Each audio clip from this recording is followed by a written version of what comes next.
Former United States Senator Robert Kennedy was once famously quoted as saying, "Don't get mad, get even." In the world of mixed martial arts, the best revenge is usually served via a knockout. In this episode, the athletes will discuss suffered either a humiliating loss, insults, or in some cases, a combination of the two. However, these slighted stars were all able to settle the score by knocking out their rival. Now, without further ado and ranked in no particular order, let's take a look at 10 fighters who earned revenge with a knockout. Dustin Poirier versus Conor McGregor. Heading into their first contest, the notorious Conor McGregor went well out of his way to taunt and insult his UFC 178 opponent, Dustin Poirier. As a result, heading into the bout, Poirier admitted that he never disliked an opponent more than McGregor. Unfortunately for the Diamond, his anger did not serve him well in their first encounter. At UFC 178 in September of 2014, it took the Irishman just 1 minute and 46 seconds to TKO his rival. Both fighters would go on to enjoy remarkable success in their careers, setting the stage for a second meeting roughly 7 years later at UFC 257. This time around, a more mature Poirier was measured in his approach, both in and out of the cage.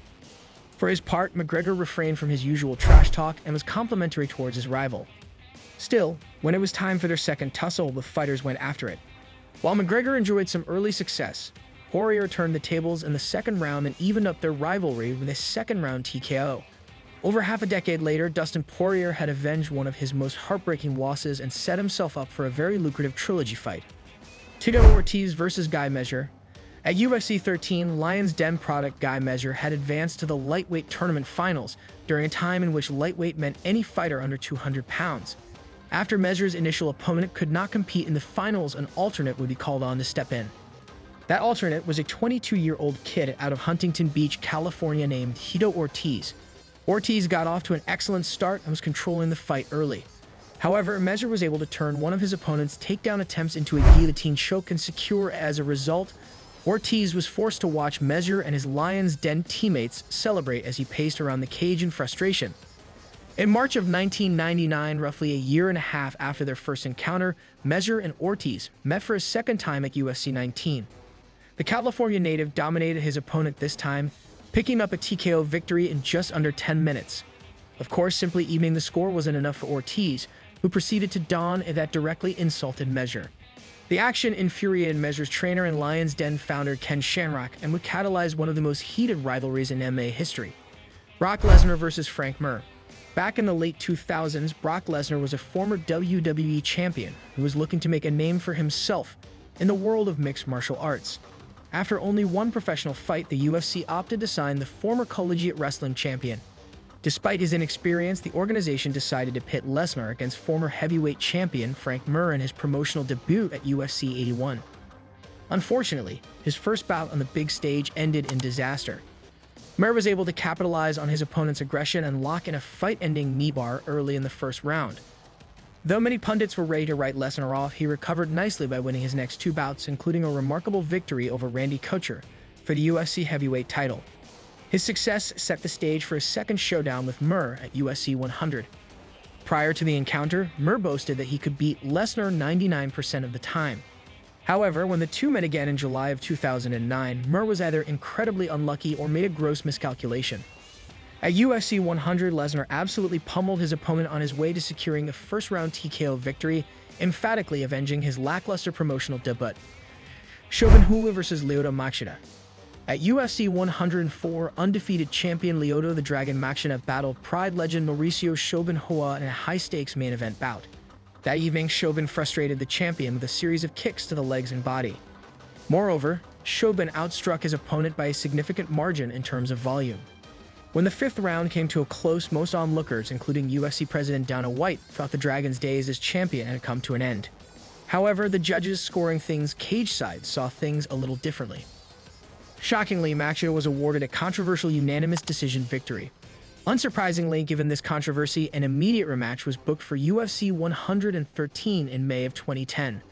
Apparently, the old adage about not leaving it in the judges' hands was thoroughly embraced by Shogun this time around.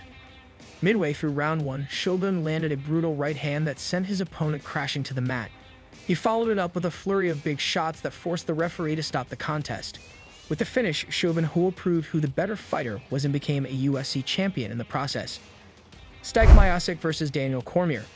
Both Stipe Miocic and Daniel D.C. Cormier are considered class acts and two of the sport's genuine good guys. Of course, there was still some bad blood during their epic heavyweight trilogy. After Cormier upset the Ohio native at UFC 226 to become heavyweight champion, he immediately set his sights on a money fight with Brock Lesnar, who jumped in the cage that very evening. Though Miocic had set the record for most heavyweight title defenses, there were no immediate plans for a rematch. Moreover, as time went on, the firefighter would accuse Cormier of ducking him. Finally, a little over a year after their first encounter, Miocic vs. Cormier 2 was set for August of 2019 at UFC 241. Cormier would ultimately be finished by a flurry of big shots in the second fight, ending the series at one win apiece. Miocic would have the final say in the trilogy by picking up a unanimous decision victory at UFC 252. Quentin Rampage Jackson vs. Wanderlei Silva. The rivalry between Quentin Rampage Jackson and Wanderlei Axe Murderer Silva dates back to the early 2000s when both men competed in Pride. Jackson, looking to pick a fight with one of the promotion's biggest stars, hurled several insults in Silva's direction and even criticized his camp. However, things reached a boiling point at Pride 25. Following his victory over Kevin Randleman, Rampage picked up a mic and called out the Axe Murderer, who was sitting ringside. Unfortunately, the call-out went horribly wrong as Jackson was brutally knocked out by Silva in their first two meetings. Of course, the Axe Murderer wouldn't be so fortunate when the two met in a UFC octagon.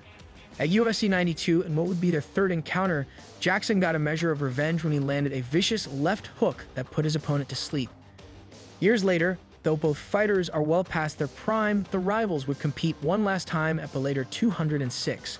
That night, Rampage managed to even the series at 2-2 by TKOing the Brazilian. Michael Bisping's Luke Rockhold. Luke Rockhold's smug, confident persona combined with Michael Bisping's brash trash talk made for an excellent rivalry in the UFC. Where the two went toe-to-toe in their initial encounter, it was Rockhold who emerged the victor. The California native landed a nasty head kick that helped him secure a guillotine choke to pick up the submission win. While Rockhold's victory was decisive, a rivalry was far from over. At UFC 199, Rockhold was set to defend his newly won middleweight title against Chris Weidman. When Weidman was forced to pull out last minute due to injury, Bisping was all too eager to step in. The Englishman, who was ready to get some revenge and capture UFC gold, stayed true to form by taking verbal jabs at his foe heading into the bout, further adding to the tension between the two. Despite taking the fight on short notice and being thoroughly beaten in their first encounter, Bisping turned the tables by scoring a shocking KO set. In doing so, the Count managed to capture UFC gold and get even with a hated adversary. George Stipe vs. Matt Hughes. At UFC 50, Matt Hughes defended his welterweight title when he submitted a previously undefeated prospect named George rushed Stipe with an armbar. The rivalry would continue to grow when Hughes ribbed the French-Canadian during his guest appearances on the fourth season of The Ultimate Fighter. Of course, Stipe would have his revenge in a feud that helped him solidify his status as one of the all-time greats. Approximately 2 years after their first go-around, Rush met his idol-turned-rival for the second time at UFC 65.